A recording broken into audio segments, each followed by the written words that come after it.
yang kepengurusannya sudah nggak ada kan, Iya. kemudian pengurusannya ganda, ada yang sudah mati pengurusannya, dan ya kan agar segera merapikan atau membenahi cabur-cabur ini.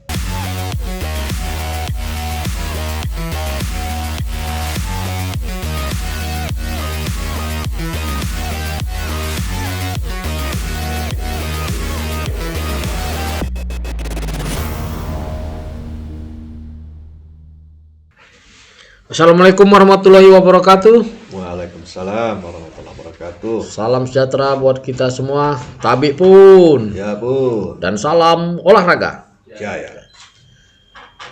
Pemirsa Koni Podcast, dimanapun Anda berada, berjumpa lagi kita di obrolan olahraga. Kali ini kembali kita bersama narasumber yang tentunya tidak asing lagi. Beliau yang memang berkompeten di bidang olahraga ya, yaitu dengan Bung Ria Gus Ria. Dan kali ini kita akan membahas progres KONI Lampung jelang Poprov 2026. Kita langsung sapa Bung Ria Gus Ria.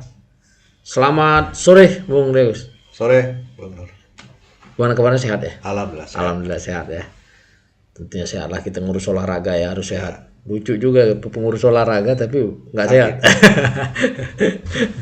Ya, Bung Ria Gus. Tadi kita sudah sampaikan di awal, kita akan membahas bagaimana progres KONI Lampung menjelang Poprov 2026. Mungkin terlebih dahulu yang ingin saya pertanyakan terkait dengan untuk tuan rumah siapa dan berawal mulanya seperti apa sehingga akhirnya Bandar Lampung ya yang jadi tuan rumah. Ya. Bisa diceritakan ini? Ya baik, untuk Poprov 2026, Poprov yang ke-10 ini ya. Ya. Itu awalnya diputuskan itu 3 kabupaten, yaitu Mesuji, Tulang Bawang dan Tulang Bawang Barat. Ya. Itu diputuskan pada Rakerprov KONI tahun 2023 kalau saya tidak salah. Di yang sebelumnya ya. Ya sebelumnya. Tapi dalam perjalanan 3 kabupaten ini mundurkan diri, dikatakan tidak siap lah ya, tidak siap untuk menyelenggarakan Poprov. Sehingga KONI urusan kita ini mengadakan lobby juga gitu, menawarkan kepada Bandar Lampung. Dan pada saat Rakerprov bulan September itu Bandar Lampung menyatakan siap gitu. Siap dia ya. Artinya mereka bukan hanya siap, juga berkeinginan menjadi tuan rumah. Sehingga ya diputuskan untuk tuan rumah adalah Bandar Lampung. Oh, sebelumnya berarti mereka ditawarkan ya? Ya memang kita ya melakukan kontak-kontak lah. Ya. Ketika 3 kabupaten ini mundurkan diri, ya paling layak ya Bandar Lampung dari segi fasilitas yang ada kan gitu. Baik. Gitu. Ini kan sudah berulang-ulang nih. Terkadang juga memang soal anggaran itu klise nih. Tapi di samping itu kayaknya memang ada hal-hal lain nih. Ketika kabupaten kota itu kabupaten ya, terutama ya menyatakan siap tapi di ujung perjalanan tidak siap. Ini sebenarnya dalam kacamata Bung Ria Gus sebenarnya apa sih persoalan yang paling krusial? Ya karena di anggapan teman-teman di kabupaten itu bahwa fasilitasnya akan dibuatkan gitu kan, untuk venue-venuenya. Iya. Padahal kan tidak. Jadi venue yang memang sudah ada di kabupaten itu. Nah, ketika mereka melihat bahwa ini tidak dibuatkan, mereka juga tidak punya anggaran dan untuk venue-nya nggak ada, ya tidak memungkinkan digelar di situ Porprovnya, pertandingannya. Sehingga ya kalau nanti sudah siap fasilitasnya ya mungkin baru mereka mau kan gitu. Nah ini menarik ini menurut. Berarti banyak kabupaten kota ini yang memang belum memiliki sarana prasarana olahraga ya? Iya, fakta itu. Jadi dari sekian puluh yang kita gelar nanti tidak semuanya punya lapangan atau tempat pertandingan. Stadion lah gitu ya? Iya, baik stadion, gor dan sebagainya. Itu belum ada kan gitu. Beberapa kabupaten saja yang sudah punya kan gitu. Baik. Ya karena memang ya kita KONI sendiri ini Kalau nggak salah di Lampung juga minim nih. Yang baru punya kantor sendiri pertama kali Lampung Barat, pesisir Barat. Pesisir Barat. Nyusul kota nih ya. Sudah mau mulai ya. Kalau kota mungkin dia langsung berkantor di Gor Di Sigar Gor ya. Sigar itu ya. Ya, Oh, iya. artinya mereka ada punya sendiri juga kan. Iya. Termasuk kita sendiri sudah di provinsi ya. Ya, Kita mudah-mudahan masih ikut di Dispora ya. ya ini fasilitas masih punya Dispora. Punya Dispora. Mudah-mudahan ini diberikan pada KONI Iya. sepenuhnya kan gitu. Nah itu lagi ya. Ternyata memang kalau untuk dunia olahraga Lampung ini bisa dibilang potensinya memang cukup besar. Tapi itu walaupun dalam keadaan sarana pun masih belum memadai tadi ya. Ya. Jadi artinya banyak persoalan-persoalan yang utama. Sebenarnya kalau soal pendanaan klise lah ya. Tapi itu tadi mereka ada semacam kekecewaan karena mereka salah paradigma ya. Dianggap mereka akan dibantu, dibuatkan fasilitas seperti itu. Ya kecewa juga pada siapa ya nggak? Iya, Nggak boleh juga kecewa. Artinya salah anggapan saja. iya, Jadi pengen jadi tuan rumah tapi memang fasilitas tidak. belum punya. Ada juga yang kita sayangkan punya fasilitas dulu pernah menjadi tuan rumah tapi juga tidak dirawat gitu kan, tidak dijaga. Nah itu di Contohnya di Tulang Bawang, Tulung Bawang ya, iya. begitu megah stadionnya, tapi kita lihat sekarang wah sangat miris, sudah terbengkalai. Terbengkalai. Ya, itu kan jadi persoalan juga. Artinya membangun olahraganya akhirnya juga bisa dikatakan stagnan ya, terhenti. Dulu begitu gegap gempita, begitu meriah, tapi setelah Porprov sarananya tidak dirawat gitu. Sehingga sekarang tidak bisa digunakan kan gitu. Selatan juga dulu seperti itu ya kalau nggak salah. Ya, tapi selatan masih bisa. Kalau misalnya ketempatan masih banyak fasilitas yang bisa digunakan kan. Oh kalau mereka masih terawat ya, Iya. masih banyak yang terawat. Ya. Nah ini balik lagi. Nah artinya langkah awal kita sudah dimulai dari penunjukan atau pemilihan tuan rumah ya kemarin karena 3 kabupaten yang ternyata pada akhirnya tidak siap. Kemudian selanjutnya kita sudah membentuk tim juga kemarin ya. Ya, kita sudah dibuat oleh Pak Ketua, sudah dibuatkan panitia persiapan Porprov yang diketuai oleh Pak Margono ya. Saya wakil ketua di situ. Ya.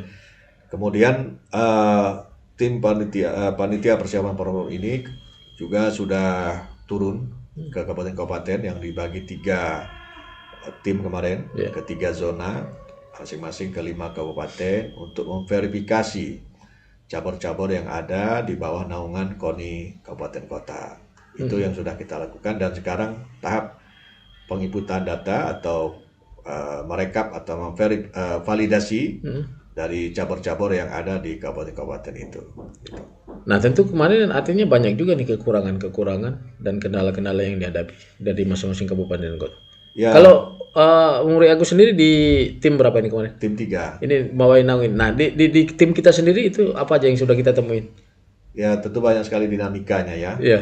Yang kepengurusannya sudah nggak ada kan. Iya. Kemudian pengurusannya ganda. Ada yang sudah mati pengurusannya. Dari segi itu dulu. Kemudian selanjutnya ya tentu atletnya, pengurusnya ada, atletnya nggak ada. Ya itu juga banyak kita temukan di verifikasi kita kemarin kan gitu. Baik. Nah ketika memang ada kendala-kendala seperti itu, apa yang mungkin kita terapkan kepada mereka? Ya kita komunikasikan dengan Pengprovnya, ya kan, agar segera merapikan atau membenahi cabur-cabur ini. Pertama dari kepengurusannya dulu. Iya. Ketika sudah ada pengurusnya, baru bisa mencari atletnya. Dari itu. Ada juga yang olahraganya hidup gitu ya, tapi di Pengprovnya yang sudah mati gitu.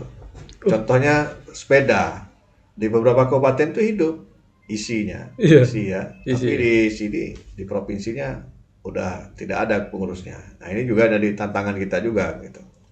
Kan sepeda ini olahraga yang masuk di depon juga kan. Iya. Dalam kita.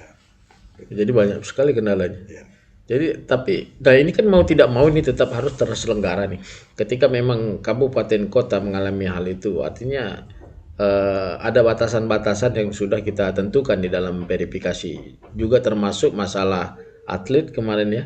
Domisili atlet juga kita itu kan. Nah, itu sendiri seperti apa? Juga ini apa ada kendala juga nih? Ya kalau atlet kita juga kemarin di Rakerprov itu kan yang penting itu berKTP Lampung dan minimal pembinaan di kabupaten itu minimal di 4 bulan ya. 4 bulan. 4 bulan minimal. Jadi sepanjang kabupaten itu mau memakai atlet dari daerah lain ya di sah-sah saja, dipersilakan itu kan. Baik. Nah, itu. Jadi nggak masalah domisili, tapi persoalannya KTP-nya harus Lampung. Ya. Kalau soal domisili. Jadi no import ya. Ya harus atlet kita asli kita Lampung. Punya Lampung. Ya. Jadi tidak boleh. Nah, ketika ini. Nah, ada potensi mungkin yang kena diskualifikasi kabupaten kota itu yang hasil verifikasi kemarin? Ya kalau kepengurusan sudah nggak ada ya kendala dari kabupaten itu untuk mengikut sertakan. Oh. Iya kan? Karena mereka ini kan utusan dari kabupaten-kabupaten. Iya. Ketika kepengurusannya nggak ada kan hambatan dari kabupaten itu untuk mengirimkan nanti kontingennya, gitu kan? Walaupun misalnya kita sudah tetapkan cabur-cabur yang dipertandingkan, tapi kabupaten itu tidak bisa ngirim karena kepengurusannya nggak ada kan itu. Nah, maka kita mulai komunikasi dengan Pengpropnya agar segera merapikan ini, artinya membenahi di kabupatennya kita. Baik, justru sebenarnya kita menghindari jangan sampai kena diskualifikasi ya, artinya. Ya. Koni kan seperti itu artinya melakukan gunanya tim turun ke lapangan untuk melakukan verifikasi faktual itu. Kalau untuk kepengurusan artinya ini termasuk juga sudah ada jalan keluarnya bagi kabupaten kota. Ya, beberapa Pengprov segera tadi mungkin ada yang mau muskap ya tahun ini gitu. Ada yang mungkin memperpanjang kepengurusannya itu. Pokoknya kita persilakan ya. Yang penting kepengurusannya ada di kabupaten itu. Dan itu legal. Iya. Baik. Ada kriteria penilaian nanti dari hasil verifikasi? Iya, pasti kita ada ukurannya ya sebenarnya. Cabur yang kita pertandingkan itu kan minimal ada di 8 kabupaten kota, 50 plus 1. Dengan kita memiliki 15 kabupaten, berarti minimal ada di 8. Itu syarat pertama, syarat administrasi. Tapi kita lihat juga cabur-cabur ini yang selalu berprestasi di PON, penyumbang medali kita. Jadi walaupun dia belum mencapai 8, tapi dia menjadi andalan kita di PON, ya kita pertandingkan. Minimal ada di 8 lah. Ada di 6 ya. 6. Atau 5 kabupaten atau 5 peserta kita tandingkan gitu. Nah, kalau dari secara aturan formalnya seperti apa sih, Bung Agus? Apakah memang sudah ditentukan dulu cabornya, jumlah cabornya, baru melakukan verifikasi, ataukah verifikasi ini memang kita lakukan terlebih dahulu supaya ini benar-benar terselenggara, itu seperti apa ini? Ya tentu kita verifikasi dulu. Memang verifikasi dulu? Ya kita lihat cabur-cabur apa saja yang ada di kabupaten kota. Setelah itu nanti kita tentukan, nanti tentu pembahasannya cukup mendalam dengan teman-teman semua pengurus, cabur apa saja yang akan kita pertandingkan. Walaupun kita sebenarnya sudah mengarah kemarin ketika di informasi awal cabur-cabur PON sebanyak 43. Nah, kita sebenarnya mengarah ke sana. Tapi perkembangan terakhir PON malah bertambah caburnya menjadi 62. Nah, dari semua itu apakah semua cabur ini siap? Itu tadi. Jadi kalau hanya kepengurusannya hanya ada 1, hanya ada 2, kan nggak mungkin kita tandingkan. Nah, maka minimal itu tadi 8 atau cabur berprestasi PON kita turunkan mungkin ke 6 atau 5 lah. Itu kisi-kisi ya cabur yang kita tandingkan nanti. Baik. Nah, tadi sudah terpilih nih kota. Nah, kota sendiri kita lihat sejauh ini prospeknya seperti apa persiapannya? Apakah memang mereka sudah layak dan memang sudah matang lah istilahnya, tinggal penyelenggaraan saja seperti apa? Ya kalau dari segi venue ya siap kota ya. Fasilitasnya ya. Dari segi venue kota sangat siap gitu, ada gitu kan. Ya penyelenggara tentu kolaborasi lah antara KONI provinsi dan kota gitu. Baik. Artinya memang kita lihat di sini untuk tuan rumah sudah cukup mapan lah ya. Tapi yang jadi persoalan mungkin kesiapan kabupaten kota, sehingga kita juga belum menentukan untuk berapa jumlah cabur ya. Belum. Ya. Sudah ada mungkin bocoran kisi-kisinya? Ya kalau kita mau melihat porprov yang lalu itu 32 cabur, Iya. ya kan? Tapi apakah sama atau lebih atau malah berkurang itu kan kita nanti ada pembahasan khusus oleh panitia ini. Baik. Artinya nah ini verifikasi ini juga salah satu nih nanti jadi bahan ya di Jadi pembahasan. bahan, ya. Pembahasan khusus. Gitu. Nah terkait kemarin kan banyak juga nih persoalan, sehingga kemarin semua daerah tuh menjerit tuh gara-gara terutama mengenai bonus segala macam kan. Itu juga apakah sudah kita pikirkan juga, Bung? Ya itu nanti mungkin kita menjadi bahan juga dari di raker khusus ya untuk porprov. Kan ada rakernya nanti. Mungkin kita kasih batasan lah besaran maksimal kabupaten itu. Misalnya untuk medali emas paling tinggi 20 juta misalnya. Ya. Sehingga tidak ada kabupaten yang melebihi itu. Dan ini juga nanti menjadi menjadi tolok ukur sehingga para atlet ini juga mau ke kabupaten mana saja dia sama kan gitu. Tidak ada yang lebih-lebihnya. Dulu kan itu masalahnya. Ada yang menawarkan dengan nilai yang tinggi tapi ternyata pada saat pemberiannya tidak terpenuhi. Sehingga itu menjadi gejolak waktu itu kan gitu. Baik. Ya karena yang namanya memang pekan olahraga itu kan memang pestanya para atlet, pelatih juga pengurus ya kan. Tapi ini bukan berarti seperti judul lagu pesta pasti berakhir. Kalau ini kan memang pesta yang nggak ada akhirnya. Karena kan ada jenjangnya lagi kan seperti itu, Bung Agus. Nah hal itu juga artinya harus kita pikirkan juga kan. Jangan sampai pesta itu hanya berakhir di tingkat porprov aja. Justru kita kan kepengennya ini mengejar 2 PON 2028 yang nanti ada menjadi acuan kita untuk menjadi tuan rumah kan. Untuk berkening kita juga. Nah kembali lagi artinya progres ini sudah berjalan, sudah cukup baik, Bung Agus. Ada mungkin tadi temuan-temuan juga sudah dilakukan, artinya kita sudah memberikan arahan kepada kabupaten kota masing-masing untuk segera menyelesaikan persoalan itu. Ada limit waktu mungkin untuk penyelesaian persoalan ini? Ya sebelum raker. Sebelum raker? Ya sebelum mungkin raker itu di bulan Juni mungkin ya. Mungkin sebelum itu mereka sudah harus menyelesaikan semua administrasinya, kepengurusan dan sebagainya. Kemudian satu lagi yang kita sampaikan kepada teman-teman cabur, itu nomor-nomor yang dipertandingkan adalah nomor-nomor PON nomornya. Jadi bukan yang usia dini atau yang yang kelas master, karena kita berharap menjaring ini untuk persiapan kita menuju PON yang akan datang. Baik, artinya ini kan pesta menuju prestasi. Betul.